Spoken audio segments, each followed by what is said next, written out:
नमस्कार दोस्तों, स्वागत है आप सभी का इंडिया अप फ्रंट यानी कि बीबाक भारत में। मैं हूं अजय।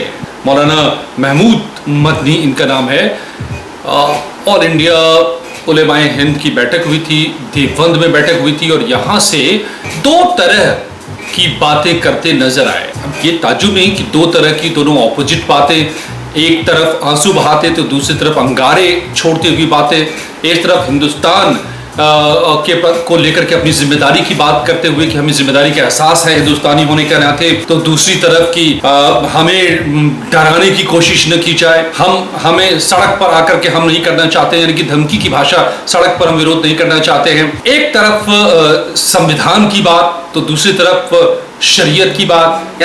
ये जो आंसू से लेकर धमकी, आंसू से अंगारे, शरीयत से संविधान तक की बात, भाईचारे से धमकी तक की बात, ये दोगली बातें। दरअसल यही चरित्र है जिससे परेशानी है हिंदुस्तान को, हिंदुस्तानियों। आज से नहीं, हजारों सालों से। और आजाद भारत में एक संविधान की ऐसी छतरी तो नहीं कहेंगे इनके लिए, वो छतरी हम सब के लिए, हिंदुस्तानियों के लिए है, लेकिन इनके लिए दरअसल वो एक ऐसी आड़ है जिसके पीछे छिपकर जब जरूरत पड़ती है तो संविधान का हवाला देने लगते हैं ये। और जब बात सीधे पॉइंट टू दी पॉइंट होती है, जैसे कि यूनिफॉर्म सिविल कोड को लेकर अब हो रही है, तो फिर बिलबिला कर ये शरीयत की बात करने लगते हैं। जब इनको खतरा महसूस होता है तो भाईचारे की बात करने लगेंगे। हिंदू, मुस्लिम, सिख, ईसाई, हम सब हैं भाई भाई। लेकिन जैसे ही थोड़ी सी ताकत का एहसास होगा, जैसे कि समाजवादी सरकार का बन जाना, कांग्रेस की सरकार का बन जाना, या कहीं पर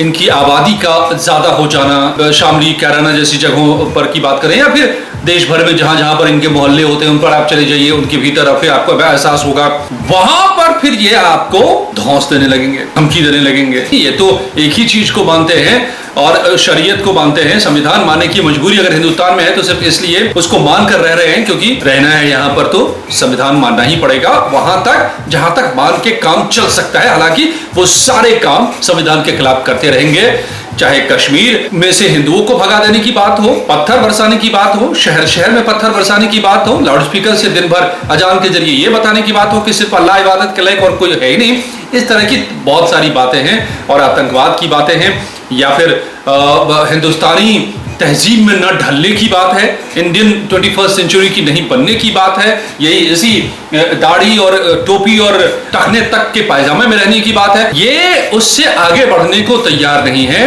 हिजाब में ही हम रहेंगे, हम 4 बीवियां रखेंगे, हम 4 बार तलाक दे सकते हैं, हम कॉन्स्टिट्यूशन को नहीं मानेंगे। और सबसे बड़ी बात जो यहां भी मौलाना मदनी ने कही है कि बाकायदा प्रस्ताव पारित हुआ है देवबंद से बैठ करके इन लोगों की, क्या ज्ञानवापी और मथुरा के खिलाफ ये जो विवाद चल रहे हैं, कोर्ट में ये विवाद चल रहे हैं। देखिए दोगलापन, एक तरफ कह रहे कि संविधान हम मानते हैं लेकिन हमारी शरीयत में मत छेड़छाड़ करो, यूनिफॉर्म सिविल कोड की बात नहीं करो, लेकिन वहीं पर प्रस्ताव पारित कर देते हैं किसके खिलाफ? ज्ञानवापी और मथुरा, काशी और मथुरा मुद्दे के खिलाफ। ये कहां है ये मुद्दे? कौन उठा रहा है? अदालत में है ये मुद्दे, कोर्ट में है। कोर्ट क्या है? कॉन्स्टिट्यूशनल बॉडी है। उसका क्या काम होता है? कोई अगर शिकायत लेकर जाए तो सही गलत का फैसला करना, सुनवाई करना। तो कॉन्स्टिट्यूशन को मानते हो और कोर्ट ऑफ लॉ को नहीं मानते कि उसके खिलाफ प्रस्ताव पास कर रहे हो, क्या कोर्ट को भी धमका रहे हो? ये हमेशा करते हैं। जहां इनके पूंछ पर पैर पड़ती है, वो शरीयत की पूंछ पर, वो तकियानूसी, वो कट्टरवाद की पूंछ पर कि स्कूल में हिजाब हटाओ, नहीं, हम इम्तिहान छोड़ देंगे, हिजाब नहीं हटाएंगे। मथुरा और काशी का विवाद है, मंदिरों को तोड़कर मस्जिद बना रखा है, वहां से शिवलिंग मिल रहे हैं, चलो कोर्ट के पास चलते हैं, फैसला करवा लेते हैं। नहीं, उसके खिलाफ हम प्रस्ताव पास करेंगे कि इन मुद्दों पर कोई बात नहीं, कोई बहस नहीं। अरे दोगले, यही अब मुसीबत है। दरअसल एक दिन आंसू और दूसरे दिन अंगारे, शनिवार को आंसू मदनी के और रविवार को अंगारे, इसका मतलब समझिए। और यही अंडरलाइन करने की बात है जिसके लिए मैं इस पर वीडियो बना रहा हूं। डर पैदा हो रहा है, अकल आ रही है कि भैया अब हिंदुस्तानी जाग रहा है और इनकी असलियत को समझने लगा है आम हिंदुस्तानी। और असलियत क्या है? ये जो संविधान का झांसा दिया गया, ये भाईचारे का झांसा दिया गया, ये गंगा जमुनी तहजीब का झांसा दिया गया, ये सब बकवास था। असलियत ये है कि इनका मकसद दारुल हर्ब कायम करना, इस्लाम का रूल कायम करना, काफिरों को खत्म करना। जो बंदूक चला रहा था शाहरुख पठान दिल्ली के दंगों में, जब वो बाहर निकल कर आता है तो उसको हीरो की तरह ग्रैंड वेलकम मिलता है उसके मोहल्ले ईस्ट दिल्ली के मौजपुर। क्यों? क्योंकि चार्जशीट में ये बात दाखिल की गई है, बाकायदा सामने निकल कर आया है कि उस दंगे का मकसद था हिंदुओं को वहां से भगाना, मारना, पीटना, दहशत में लाना और भगा देना। ये पुराना फॉर्मूला है, हजारों साल पुराना। ये बाकायदा हदीसों में ये कहा गया है भाई कि प्यार से उसको काफिरों को इस्लाम मुसलमान बनाओ, इस्लाम धर्म उसको अपनाने को कहो, नहीं मानता है लालच दो, तब भी नहीं मानता है तो मार डालो, भगा दो, भीड़ की शक्ल में आ जाओ। अवैध शाहीन बाग में तमाम चीजें बनी हुई हैं, दुकानें बनाकर रखी हुई हैं, बांग्लादेश से आकर, म्यांमार से आकर, तो उसको बुलडोजर चलाने जाएगा तो भीड़ की शक्ल में खड़े हो जाओ, वहां पर अपना भीड़ दिखाने लगो। यहाँ भी बोल रहा है ये मदनी कि हम सड़क पर आकर नहीं करना चाहते हैं। एक लाइन में कह रहा है कि हम कमजोर हैं इसलिए हमें डराया जा रहा है, दूसरी लाइन में कह रहा है कि हम सड़क पर आकर विरोध नहीं करना चाहते, धमकी। और इसी का वो ओबीसी के भाई कि 10 मिनट के लिए छोड़ दो, हम दिखा देते हैं कि हम में कितनी ताकत है, हम क्या कर सकते हैं पूरे हिंदुस्तान के साथ। ये दरअसल ये जो पेंडुलम की तरह जो हिलता है ना, ये दोगलापन जो आपको नजर आता है, ये आपको नजर आता है, लेकिन ये है नहीं, ये शातिरपन है कि निशाना है इस्लाम को फैलाना, सिर्फ इस्लाम, कोई संविधान नहीं, कोई देश नहीं, सिर्फ मुस्लिम ब्रदरहुड, चाहे वो कहीं का भी मुसलमान, अरब से लेकर और हिंदुस्तान तक सब अपने। और ये जमीन जिसको कह रहा है कि हम समझते हैं जिम्मेदारी, जो जिनको हम बर्दाश्त नहीं, ये मदनी कह रहा है वो हिंदू छोड़ दे हिंदुस्तान को। अरे इसका जवाब तो ये शख्स भी दे दिया है। इसने कहा है कि भैया क्या मुगलों से पहले हिंदुस्तान की तारीख नहीं थी? यही तो सवाल है। इन दोनों को देखिए, तो वैसी को जो हैदराबाद को मिलाना चाहता था, जिसका खानदान पाकिस्तान के साथ, जिसको भेज दिया गया वहां, तो वही पार्टी अब ये चला रहा है ऑल इंडिया जोड़ करके, AIMIM, और ये मदनी, सबका मकसद एक है। और क्या ओवैसी ने कहा है, तो ये जो तो मदनी जो बात कह रहे हैं कि हम बर्दाश्त नहीं, जिसको वो चले जाएं पाकिस्तान, वो चले जाए, हिंदू चले जाए पाकिस्तान, तो इसका जवाब भी यही शख्स दिया है। एक सभा में बोला है, क्या हिंदुस्तान की तारीख मुगलों से शुरू होती है? ये तो खैर दूसरी बात कह रहे थे ओवैसी साहब, लेकिन इससे ये बात निकल कर आती है कि जी हाँ, हिंदुस्तान की तारीख मुगलों से शुरू नहीं होती, हिंदुस्तान की तारीख इस्लाम से भी शुरू नहीं होती। जब इस्लाम पैदा नहीं हुआ था उसके भी कई हजार साल, हजारों हजार साल पहले से भारत की तारीख है।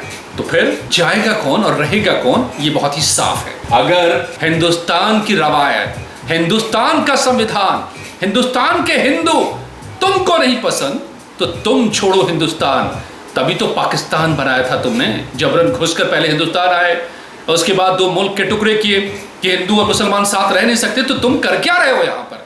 अगर आज भी वही सारी बातें बनी हुई हैं, आज भी वही सारी मुश्किलें बनी हुई है, आज भी वही सारे फसाद, वो हमलावर, वो क्रूर शासक जिन्होंने जो गलतियां की, जिसने मंदिरों को तोड़कर मस्जिद बनाए, लोगों को सताया, उसके साथ आज भी खड़े हो, प्रस्ताव पास करते हो कि नहीं ज्ञानवापी हम नहीं छोड़ेंगे।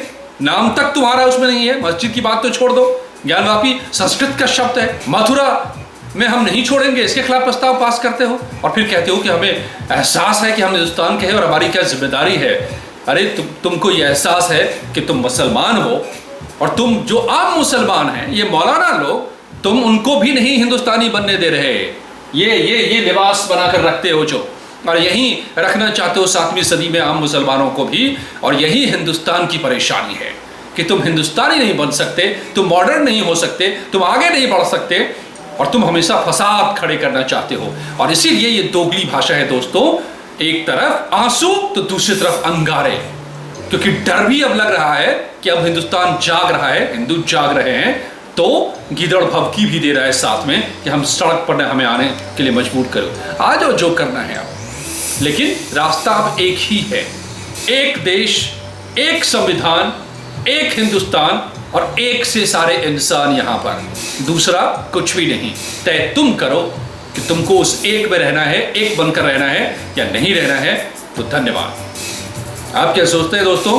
कमेंट सेक्शन में ज़रूर बताएं हमें, और इस चैनल को सब्सक्राइब करें। वीडियो पसंद आई हो तो लाइक करें, और सब्सक्राइब करने के बाद जो बेल आइकन आता है उसको ज़रूर दबा दें और शेयर करें अपने दोस्तों के साथ। मुझे इस चैनल को आगे बढ़ाने में मदद करें। नमस्कार दोस्तों।